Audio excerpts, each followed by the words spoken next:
আমাদের ভালো লাগাতে সকলকে অনেক অনেক অনেক স্বাগত জানিয়ে আমার আজকের গল্প আরম্ভ করছি। আজকের গল্প বিয়ের মরশুমে। গল্পটি তাহলে শুরু করি। সকাল থেকে আজ আস্তানা হয়েছে বন্ধুর বাড়ি। রোজ দিন আসা হয় না, তবে আজ কাকিমার ফোন করে তলব। কারণটা অবশ্য অনিরুদ্ধর জানাই ছিল। 7 মাসের অক্লান্ত প্রচেষ্টার পর বন্ধু রত্নটিকে এবং বন্ধু রত্নটি কাউকে পছন্দ করে ফেলেছে। আজ হলো একটা মুখোমুখি দেখার পালা। কাকিমা তাই বললেন, দেখ অনিরুদ্ধ, দেখ ভালো করে, শার্ট প্যান্ট ঠিকঠাক আছে তো, না অন্য বের করব? অনিরুদ্ধ কাঁধ নাচিয়ে বলল, হুঁ, পুরুষ মানুষের আবার সাজ, ফু, ও তো দাঁড়ালেই হবে। কাকিমা চোখ গোল করে বললেন, সে তো অমিতাভ বচ্চনের বেলায় রে, তোদের মতন খুচরো পয়সার বেলায় কেন সে নিয়ম হবে? শুনে অনিরুদ্ধ প্রায় বিষম খায় আর কি। এর মাঝে নার্ভাস কিন্তু তা প্রকাশে অনিচ্ছুক যুগল বলল, আমার বেসিক্যালি এই মেয়ে দেখতে যাওয়ার কনসেপ্টটাই ভালো লাগে না। সেই কোন মান্ধাতার আমলের নিয়ম। কোমরে 2 হাত দিয়ে কাকিমাও সরব। মান্ধাতা তো সূর্যবংশের রাজা ছিলেন, আর পৌরাণিক কাহিনীতেও তো প্রেম প্রণয়ের উল্লেখ পাওয়া যায়। তা যুগল দাদা ভাই করলেন না কেন প্রেম? আমতা আমতা করে যুগল বন্ধুর সমর্থন চায়। অনিরুদ্ধ ফ্রন্টে নেমে পড়ে বলে, ওসবে আমাদের সময় নেই। সে খুব জানা আছে আমার। ওই প্রেমটুকু করলে এই গুরুদায়িত্ব থেকে আমি বেঁচে যেতুম। এখন দয়া করে যাও, গিয়ে দেখে বুঝে এসো। আমি আর যুগলের বাবা গিয়ে দেখে এসেছি। মেয়ে আমাদের এক রকম পছন্দ। এখন এই মূর্তিমানকে কন্যার পছন্দ হয়তো হরস্কোপ মিলিয়ে শুভক্ষণ স্থির করে শান্তি। হরস্কোপ কেন? তুমি আজকের যুগে যত সব কুসংস্কারের কথা বলছো, ব্লাড টেস্ট করানো দরকার। ও হবেক্ষণ, আগে মেয়ে দেখে আয়, পরে ব্লাড ডোনেট করবি। কাকিমা একেবারে গুরুত্ব দিল না, তা অনিরুদ্ধ বুঝল। বাড়ির বাইরে আসতে রোদটা কেমন ছ্যাঁক করে লাগলো। যুগল বলল, আমার মনে হয় জ্বর জ্বর হলো। অনিরুদ্ধ ওর দিকে তাকিয়ে বলল, ফিরে যাবি? হ্যাঁ হ্যাঁ, তাই চল, বরং নেক্সট উইক। যুগল তৎপর। জুতো খাবি? সোজা চল। এ কি কোর্টের হিয়ারিং নাকি রে? ওরা ওদিকে অপেক্ষা করে আছেন। তুই কি ভয় খাচ্ছিস? অনিরুদ্ধ পকেট থেকে চিরুনি বের করে একবার মাথা আঁচড়ে নেয়। নিজের স্বাচ্ছন্দ্য বোঝাতে একটু বেশি সচেষ্ট হয়। যদিও যুগল ঠোঁট উল্টে একটা মাছও ভাব আনে।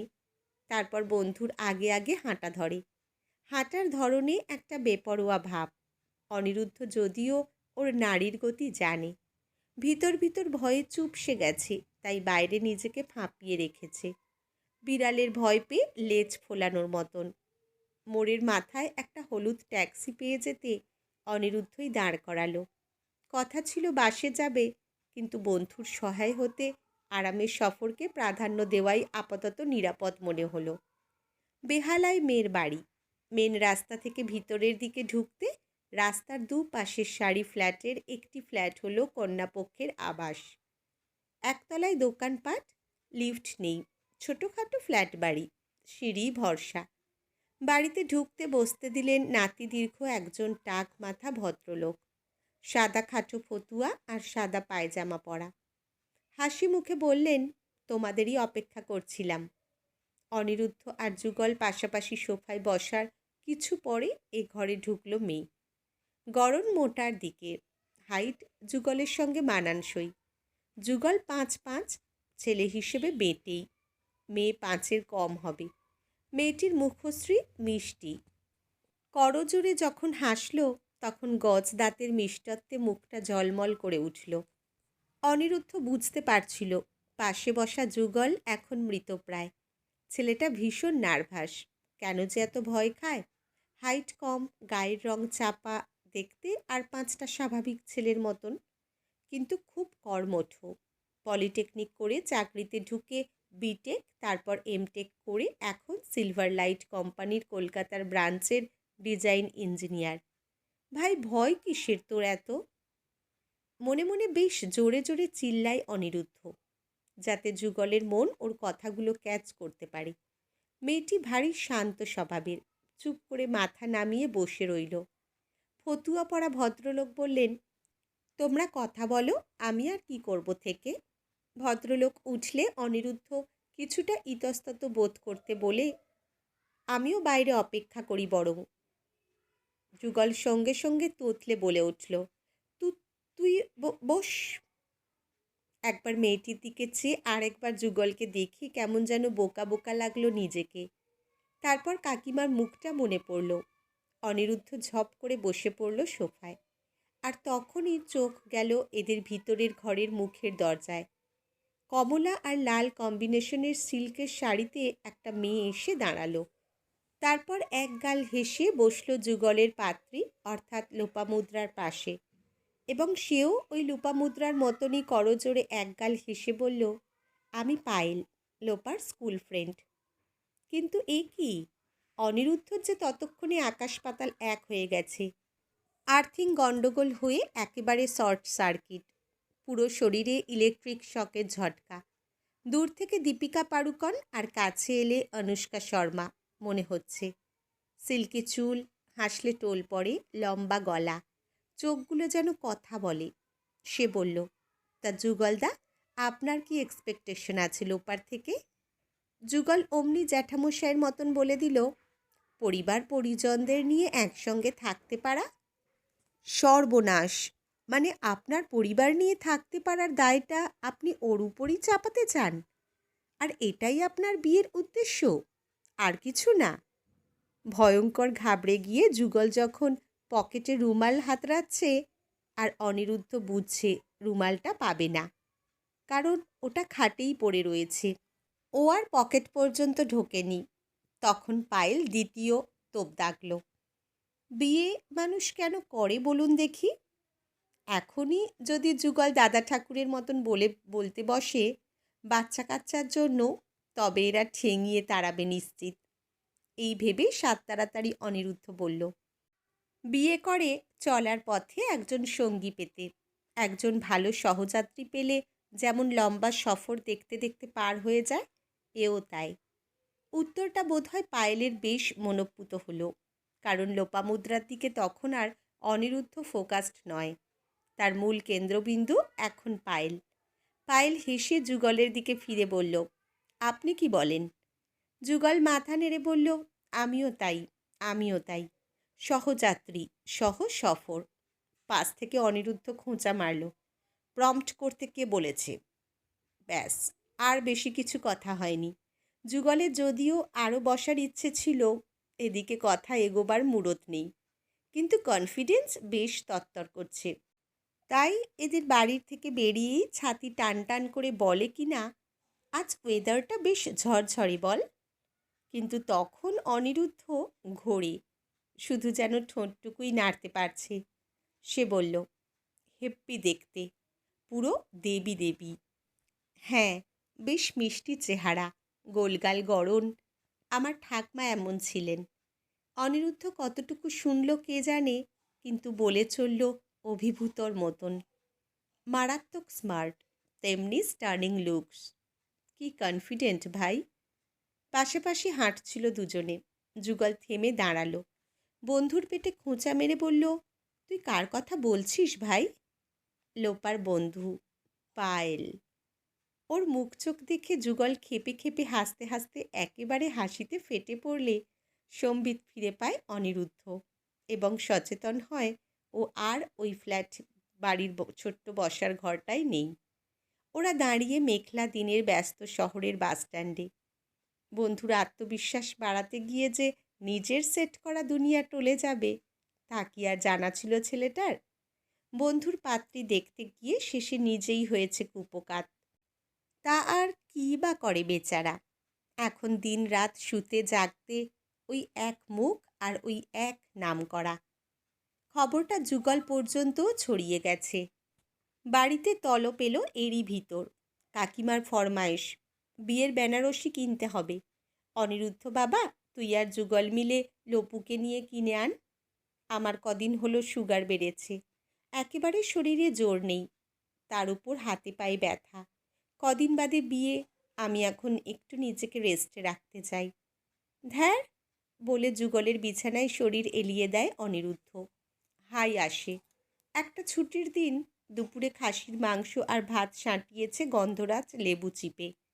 কোথায় একটা ভম্বল মার্কা ঘুম দেবে, তা না হবু লক্ষ্মীনারায়ণকে নিয়ে চলো মার্কেটিং করাতে। একেবারে মন পছন্দ নেয় এই প্রস্তাব। তাতে অবশ্য কাকিমা আশাহতই হলেন, বললেন, ও, তুই যাবি না? তবে ওরা তিনজনই নয় যাক। কথাটায় আবার ইলেকট্রিক শক খাওয়ার ভঙ্গিতে বিছানা থেকে উঠে বসে চোখ পিটপিট করল সে। জিজ্ঞেস করল, তিনজন বলতে? যুগল একটা ফাইল দেখছিল, সেটা ওর অফিস ব্যাগে পুড়তে পুড়তে বলল, ওই লোপার বন্ধু পায়েল যাচ্ছে কি না। আমতা আমতা করে সোজা খাড়া হয়ে দাঁড়িয়ে অনিরুদ্ধ বলল, আমি কি যাব না বলেছি? একবার ফোন করলেই তো চলে আসি। এই জন্য না কাকিমা, আমার ভালো লাগে না। কাকিমা শস্যব্যস্ত হয়ে জিভ কেটে নিজের ভুল শোধরাতে অস্থির প্রায়। ও মা, আমি কি তাই বললুম? এদিকে যুগল তো মুচকে মুচকে হাসছে। কলেজ স্ট্রিটের নামি দোকান, ঢালাও শাড়ি। দুই বান্ধবী শাড়ি দেখছে, ওদের পিছনে প্রহরীর কায়দায় দাঁড়িয়ে দুই যুবক। যুগল কুনি মেরে বলল, গিয়ে কথা বল, কিসের জন্য এলি তবে? মাথা চুলকে অনিরুদ্ধ বলে, যদি মাইন্ড করে। তুই কি লুচ্ছামি করতে যাবি নাকি? না মানে তোর বিয়ে কি না? তবে তুমিও নার্ভাস হও মানিক।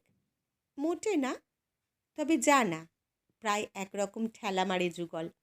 অনিরুদ্ধ এগিয়ে যায় পায়েলের দিকে, জড়তার আবরণ সরিয়ে বলে, আপনার পছন্দের রং? পায়েল ওর দিকে একবার চেয়ে বলে, কেন বলবো? বলতে পারেন, যদি ফিউচারের শাড়ি কিনি। চোখ পিটপিট করে পায়েল। ভবিষ্যতে বুঝি শাড়ি কেনা বেচার কারবার করবেন? বেচার নয়, তবে কেনার কারবার কোনো একজনের জন্য করা যেতেই পারে। কার জন্য? নিশ্চয়ই মা। মা? হ্যাঁ, তাও করা যায়। মানে? ততক্ষণে প্রজাপতি উড়ে গেছে। মুখ হাঁ করে গো বেচারার মতন তাকিয়ে অনিরুদ্ধ। বাড়ি ফিরতে হাসির হররা। পুরো ব্যাপার এবার কাকিমাও জেনেছে। অনিরুদ্ধ ব্যাপারটা লঘু করতে মাথা চুলকে বলল, ও কিছু না, ও হয় মাঝে মধ্যে। শুনে কাকিমা হাসতে হাসতে বিছানায় মেশে প্রায়। তারপর বলে, আমি কথা বলি? অনিরুদ্ধ বলে, না না, যদি রেগে ফেগে যায়। তবে রাগ রাগ ভাব কিছু যদিও আঁচ করা যায় না গায়ে হলুদের তত্ত্ব দিতে গিয়ে। গাড়ি নিয়ে গেল অনিরুদ্ধই, সঙ্গে যুগলের মামাতো পিস্তুত ভাই বোনের দল। ওদের বসার ঘর সেদিন ছিল লোকে ঠাসা, যদিও ওরা আদর যত্ন কম পেল না। শরবতের গেলাস দিচ্ছিল পায়েলি। হলুদ রঙের শাড়িতে কী যে অসম্ভব সুন্দর লাগছিল, চোখ ফেরাতে পারছিল না অনিরুদ্ধ। একবার নিজেই আগ বাড়িয়ে বলল, চিনতে পারা যাচ্ছে? পায়েল ভুরু বাঁকিয়ে বলল, শাড়ির কারবারি যে। হ্যাঁ, তা খরিদ্দার পাচ্ছি না যে। দর কেমন রেখেছেন শুনি? পায়েল গ্লাস বাড়িয়ে দেয়। অনিরুদ্ধ বলে, অনির্দিষ্টকাল হৃদয়ে বাস। সে হাসে, নতুন লজ খুললেন বুঝি? মালিক পারমিশন দিলে তাও হবে। আবার উড়ে যায় প্রজাপতি নিজের ছন্দে, অনিরুদ্ধর বুকের তারে ঝংকার তুলে। বিয়ের দিন সকাল থেকে কাটছিল বড় উদ্বেগে। বন্ধু এখন চোস্ত আশিক হয়ে গেছে। ফুল ফর্মে প্রেম করছে ফোনে। হাতের মেহেন্দি থেকে চুলের খোঁপা, এদিকে ধুতি থেকে গলার মালা, সব ফটো চালাচালি চলছে ক্রমাগত। আর অনিরুদ্ধর কপালে কিনা একটা মিসড কল পর্যন্ত নেই। বরবধূ মণ্ডপে বসেছে। গাঁটছড়া বাঁধছিল যুগলের পিস্তুত দিদি। হঠাৎ শোরগোল শোনা গেল সে সময়। অনিরুদ্ধ অনেকটা দায়িত্বে আছে, তাই তাড়াতাড়ি নেমে যায় দোতলায়। বিয়ে হচ্ছে ভাড়া করা বাড়িতে, যেখানে ছাদে খাটানো হয়েছে বিয়ের মণ্ডপ। দোতলায় খাওয়া দাওয়া, একতলায় রান্নার আয়োজন, আর ডেকোরেটরের জিনিস ঠাসা রাখা। হইচই আসছিল দোতলার খাওয়ার ঘর থেকেই। অনিরুদ্ধ গিয়ে দেখে যুগলের বড় মামা কলার উঁচিয়ে প্রায় চড়াও হয়েছে লোপামুদ্রার বাবার ওপর। কি ব্যাপার? যুগলের মামাবাবু খড়খড়ে গলায় বলছেন, এ কোনো ব্যবস্থা হলো? কী আয়োজন করেছেন আপনারা? বরযাত্রীদের আলাদা খাওয়ার অ্যারেঞ্জমেন্ট নেই। বাচ্চারা না খেয়ে শুকোতে চলল। কটা বাজে একবার দেখেছেন? শহরশুদ্ধ লোক নিমন্ত্রণ করলেই হলো না, বুঝলেন? তাদের ব্যবস্থা করতে হয়। চোখ ফিরিয়ে অনিরুদ্ধ দেখে ওদের বাড়ির বাচ্চাগুলো হাতের প্লেটে গোলাপজাম আর কোনো আইসক্রিম নিয়ে ছোটাছুটি করে চলেছে। ভদ্রলোক বিনয়ে বলে চলেছেন, সবাই আজকে নিমন্ত্রিত, সবাই অতিথি। কাকে আর উঠে যেতে বলি বলুন? রেডিমেড ধুতির কোচর মুঠিতে বাগিয়ে মামাবাবু বলেন, আর বরপক্ষের কোনো স্পেশাল ট্রিটমেন্ট নেই? অনিরুদ্ধ বেশ বিরক্তিতেই মধ্যস্থতায় আসে। যুগলের মামার কাঁধে কুনি ভরে দাঁড়িয়ে বলেন, মামা, তুমি না এ বাড়ির আত্মীয়, সেখানে পাড়ার লোকের মতন ব্যবহার করছো কেন? করজোরে লোপামুদ্রার বাবাকে বলে, কাকু, আপনি বাইরের লোকেদের আপ্যায়ন করুন বরণ। আমরা তো ঘরের লোক, আমাদের সঙ্গে স্পেশাল ট্রিটমেন্ট করার দরকার কি? আমি না হয় আপনার হয়ে মামার ট্রিটমেন্ট করি, মানে স্পেশাল অ্যাটেনশন দিই। ভদ্রলোক হাসি মুখে বেশ স্বস্তিতে দু হাতে আশীর্বাদ বুঝিয়ে চলে গেলেন। মেয়ের বিয়ের হাজার দায় দায়িত্ব থাকে, প্রচুর অর্থ ব্যয়, সঙ্গে মেয়ের সঙ্গে দূরত্বের বিষাদ, তার উপর এমন পরিকল্পনার আক্রমণ কি শোভা পায় নাকি? তাই চোখ পাকিয়ে অনিরুদ্ধ বলে, তুমি কি মান ইজ্জত খোয়াবে বলে ঠিক করে এসেছো মামা?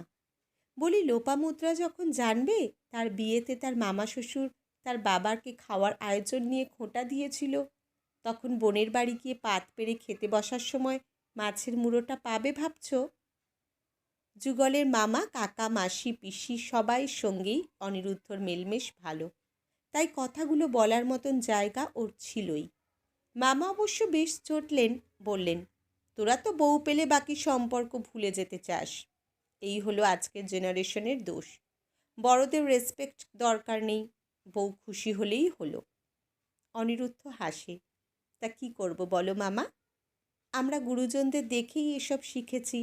মানে মাইমার অনিচ্ছায় তোমাদের একটা ভিখিরিকেও দান করতে দেখিনি কিনা কখনো? মামা চোখ মুখ রাঙা করে হনহনিয়ে চলে যেতে পিছন ফিরতে অনিরুদ্ধ জোর চমকালো। মুখোমুখি দাঁড়িয়ে পায়েল, দু হাত বুকের ওপর আড়াআড়ি রেখে মুচকি হাসছে। এটা কি ইমপ্রেসের নমুনা, নাকি সত্যি এরকম একটা নিউট্রাল মেন্টালিটি রাখেন? ইমপ্রেস, হাসে অনিরুদ্ধ। যাক, তাহলে বুঝতে পারছেন যে আমি আপনাকে পটাতে যথেষ্ট সচেষ্ট। ঠোঁট চেপে হাসে পায়েল, কিন্তু এটা উত্তর এড়িয়ে যাওয়া হলো। দেখুন ম্যাডাম, কিছু মানুষ থাকে যারা সেফ জোনে থেকে লোকের দোষ ধরে, আর কিছু মানুষ আছেন যারা সামনে নেমে দু হাতে জঞ্জাল পরিষ্কারে বিশ্বাস রাখে। বহু যুগ ধরে এসব চলে আসছে। এগুলো হলো যে করেই হোক এক পক্ষকে দাবিয়ে রাখার কৌশল। বিশ্বাস করুন, এভাবে কখনো কোনো সুন্দর সম্পর্ক হয় না। আর আমি হলাম গিয়ে সেই দলের, যারা নিজে হাতে জঞ্জাল সাফ করতে ভালোবাসি। চাইলে পরখ করে দেখতে পারেন। হেসে চলে যায় পায়েল। অনিরুদ্ধ আওয়াজ দেয়, সামনের বছর ইউএস যাচ্ছি, পাসপোর্ট আছে তো? ফিরে লাজুক হেসে চলে যায় পায়েল। কনের বিদায় বেলায় গাড়ি নিয়ে হাজির হওয়ার দায়িত্বে অনিরুদ্ধই। মারুতি হুন্ডায় পুরো গোলাপে মুড়ে এনেছে। লোপামুদ্রা কান্নাকাটি করছে। টেরিয়ে অনিরুদ্ধ একবার যুগলের মুখটা দেখে নিল। সেও কাঁদতে পারলে বোধ হয় বুক চাপড়ে কাঁদত, এমন মুখ করে দাঁড়িয়ে। গাড়ির দরজা খুলে অনিরুদ্ধ দাঁড়িয়েছিল। বরকনেকে ভেজা চোখে হাত নেড়ে বিদায় জানানোর দলে দাঁড়িয়েছিল পায়েল। অনিরুদ্ধ আশাহত হলো। ভেবেছিল কনের সঙ্গে বুঝি সে আসবে। পিছন ফিরে একবার যাচাই করতে দেখল লোপার সঙ্গে উঠেছে ওর খুড়তুতো ভাই পোটলা। মোটুসোটু গাপ্পা মতন বছর 10-এর বাচ্চা। হাসি পেল অনিরুদ্ধর। এই লোপামুদ্রাকে সামলাবে না লোপামুদ্রাকে ওই গাপ্পুকে? মনের আনচান অবশ্য কমছিল না একটুকুও। রিসেপশনে এসেছিল পায়েল, শুধু চোখ চাওয়াচাই হতে হেসেছে মাত্র, উত্তর কিছু দেয়নি। দেখতে তো অনিরুদ্ধ মন্দ নয়, হাইট আছে, ফিগার বেশ মাচো, মুখ চোখ শার্প। আয়নায় দাঁড়িয়ে নিজের থুতনি ধরে এদিক ওদিক করছে। তখন কাপড়ের খসখস আর গয়নার ছনছন আওয়াজ। বিয়েবাড়ির কাজের পরের অবশিষ্ট গোছাতে যুগলের বাড়ি প্রায়ই আসতে হচ্ছে। এই সিগন্যাল লোপামুদ্রারই। পিছন ফিরে দেখে তাই। চোখে রহস্যময় হাসি মেখে ও জিজ্ঞাসা করল, কি ব্যাপার অনিরুদ্ধ? মনে হয় রাতে ঘুম হয় না ঠিক করে? অনিরুদ্ধ বলল, চোখের কোণে কালি পড়ছে বৌদিদি, তাই তো আয়নায় দেখছিলুম। তার রাত জাগার কারণটা কি, না কে? বলুন তো ভাই। অনিরুদ্ধ মাথা চুলকে হেসে ফেলে বলে, ও কি এঙ্গেজড কারুর সঙ্গে? মুখ চেপে হেসে লোপামুদ্রা তৎক্ষণাৎ ফোন লাগায়। হেসে হেসে বলে, ওরে মুখপুরি, এবার হ্যাঁটা বল, নইলে এ যে আমাকে আর যুগলকেও প্রেম করতে দেবে না এই ছেলে। একেবারে ঘাড়ের ওপরে উঠে পায়েল নাম জপ করে চলেছে। ফোন এগিয়ে দিয়ে লোপামুদ্রা বলে, নিন নিন, খতম করুন দেখি। আপনাদের ডেলি সোপের প্রেম যে আমাদের জীবনের মোশন স্লো করে দিল। অতি উত্তেজনায় নিজের আবেগে শিকল পরিয়ে ফোন হাতে বাইরের বারান্দায় এসে দাঁড়ায় অনিরুদ্ধ। মারাত্মক রকমের নার্ভাস লাগছে। আজ বুঝতে পারছে সেদিনের যুগলের অবস্থা। এতটা ভয় তো প্রথম চাকরির ইন্টারভিউ দিতেও পায়নি। ও পাশে বেশ কিছুক্ষণ পর বলল, আমার পাসপোর্ট কিন্তু রেডি। কি? একেবারে অপ্রত্যাশিত উত্তরে হকচকিয়ে যায় অনিরুদ্ধ। এত তাড়াতাড়ি ভুললে কি করে চলে? ওপাশে উত্তর দেয়, আর ইউ সিরিয়াস পায়েল? সত্যি তুমি আমায় পছন্দ করো? একসঙ্গে লাইফ কাটাতে চাও? সত্যি বলছো তুমি? হ্যাঁ বাবা, হ্যাঁ। আর কিভাবে বললে বিশ্বাস করবে তুমি? ও Payel, Payel, you made my day. কথাটা বলে এক পাক ঘুরতেই একেবারে থমকে হকচকিয়ে দাঁড়িয়ে পড়েছে অনিরুদ্ধ। সামনে হাড়ি মুখে দাঁড়িয়ে মামাবাবু। অনিরুদ্ধ ঢোক গেলে চোখ কুঁচকে উনি লম্বা দীর্ঘশ্বাস ফেলে বললেন, হরি হরি শিব শম্ভু। চটাস চটাস চটির আওয়াজে উনি অদৃশ্য হলেন। ফোনের ওপাশে পায়েলের মিষ্টি হাসি। পুরুতমশাই সামনে দাঁড় করিয়ে ফোন করছো নাকি? অনিরুদ্ধর তখন অতীত বর্তমান বন্ধু শত্রু মিলে ঘোল। হেসে শুধু বলে, পৈতে ছাড়া পুরুত, বিয়ের বদলে ডিভোর্স করিয়ে দেওয়ার আগে চলো আমরা কেটে পড়ি। না, কেটে পড়ার আর দরকার পড়েনি ওদের। মহা সমারোহে বিয়ে হয়েছে যুগল লোপামুদ্রা তদারকিতে। অনিরুদ্ধ বেশ আমোদে। বন্ধুর জন্য পাত্রী দেখতে গিয়ে যে নিজের ঘরে বউ নিয়ে আসবে, এ নিয়ে অবশ্য ভাবেনি কখনো। সবই বিধি আর সময়। যদিও মামাবাবুর মনে হয় এ সবই পূর্ব নির্ধারিত নয়, বরং পূর্ব পরিকল্পিত। অনিরুদ্ধ অবশ্য এসব নিয়ে ভাবেই না, কারণ সে এখন অন্য জগতের। মন যে এখন দিন রাত ছুটছে নতুন বউয়ের নিক্কণের ঋণিঝিনিতে। আজকের গল্প এখানেই সমাপ্ত। কলমে রিমা বিশ্বাস, পাঠে জয়তী। ধন্যবাদ।